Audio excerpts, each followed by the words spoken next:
জুলাই সনদ মৌলিক সংস্কারের ভিত্তিতে সম্পন্ন হতে হবে এবং একটা বিষয় একটু খোলাসা করা দরকার যে জুলাই সনদ এবং জুলাই ঘোষণাপত্র কিন্তু এক জিনিস নয়।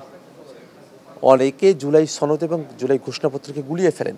জুলাই ঘোষণাপত্র হলো ২৪-এর যে অভ্যুত্থান হলো তার একটা দালিলিক স্বীকৃতির জায়গা, যেটাকে আমরা সংবিধানে অন্তর্ভুক্ত করার কথা বলেছি, এবং জুলাই সনদ হলো বাংলাদেশের রাষ্ট্র কাঠামোকে সংস্কারের আওতায় নিয়ে আসার জন্য জাতীয় ঐকমত্য কমিশনে আমরা যেসব সংস্কার প্রস্তাবনার ব্যাপারগুলোতে আমরা একমতে পৌঁছাতে পারছি তার একটা ডকুমেন্ট, যেখানে রাজনৈতিক দলগুলোর একটা অংশগ্রহণ থাকবে এবং সেখানে রাজনৈতিক দলগুলোর যারা ঐকমত্য কমিশনে পার্টিসিপেট করছেন তাদের স্বাক্ষরের বিষয়টা এর সঙ্গে যুক্ত আছে।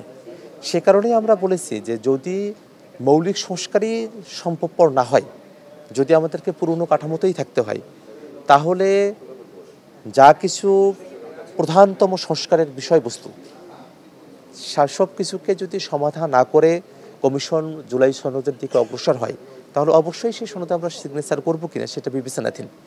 কারণ কোনোভাবেই জাতির কাছে এমন কোনো ডকুমেন্ট প্রেজেন্টেড হওয়া উচিত নয় যাতে মৌলিক সংস্কারের যে বিষয়গুলো আছে সেগুলো উপেক্ষিত থেকে যায়।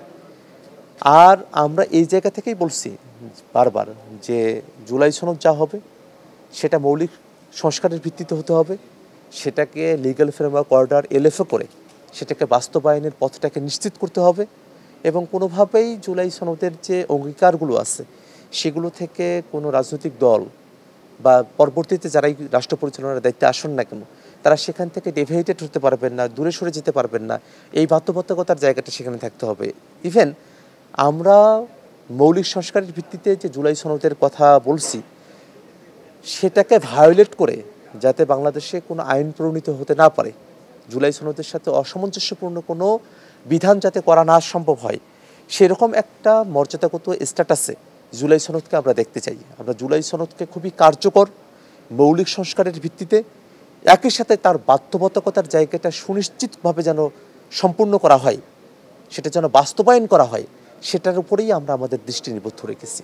জুলাই ঘোষণাপত্রের যে জায়গাগুলো আছে সেখানে আসলে কোন বিষয়গুলোকে প্রাধান্য দেওয়া হবে না হবে সেটা নিয়েই একটা মতপার্থক্যের জায়গা তৈরি হয়েছে রাজনৈতিক দলগুলোর মধ্যে।